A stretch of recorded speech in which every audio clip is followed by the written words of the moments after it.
summer school, in addition to the lectures and the text workshops that we do, we also each day take a session to look at some contemporary issues, and we do a workshop on them. So the first day we think about proselytism, witnessing to one another, and some of the issues that arises from that, and we actually give them an opportunity to talk about what's so great about being a Muslim, what's so great about being a Christian, and they share that with each other. What do you want others to know about your faith? Huge question. Me and my colleagues are here to present to you about Islam and what Islam actually means to us. The second workshop that we do looks at the environment, and we invite a couple of different groups, Arosha, which is a Christian environmental group, and MAID, which is the Muslim equivalent, to come in to help us understand why the environment might be important in our faith traditions. The Bible messages throughout are that we are both part of and brother and sister with creation. 5 key topics, just to give you a few ideas. We're here to steward the earth on behalf of God. Justice is a very holistic thing. It's how we should treat the whole environment, how we should treat animals, how we should treat each other. So we have a campaign called Green Up, which is basically Muslims tackling environmental justice. One of the things we're really bad at in the Muslim community is recycling, I would say.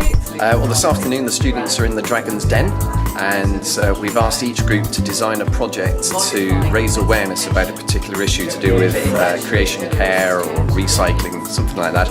And a little bit later they'll be pitching it to us Dragons in the Den to see if they can get our money. I'm looking for, I guess in these campaigns, how faith can really play a part in campaigning, and the kinds of issues that they're campaigning on and how they can make it to appeal to a faith-based audience. And I'll be looking for a good analysis of what the problem is, and then how they can bring a campaign to a faith group that actually makes a difference and has that extra added value that the faith concept can bring.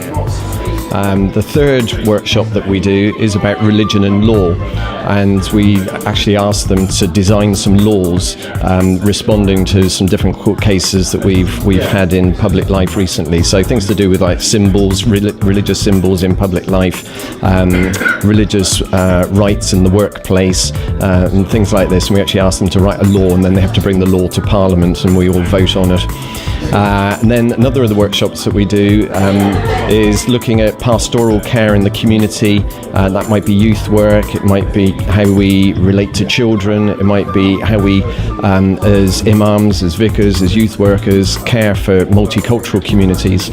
And then we also give them an opportunity to ask their own questions. So we have one session where we invite them to give us the questions that they want to talk about, and that's often around things like violence or radicalization, apostasy, those sorts of issues, which we normally do at the end of the week once they've built up some friendships, and so we're not going to jeopardize too much by talking about those difficult issues. We're discussing the possibility of how to deal with people who leave the faith and see the relevance from the scriptures and the narrations and all that. There's more to it than meets the eye.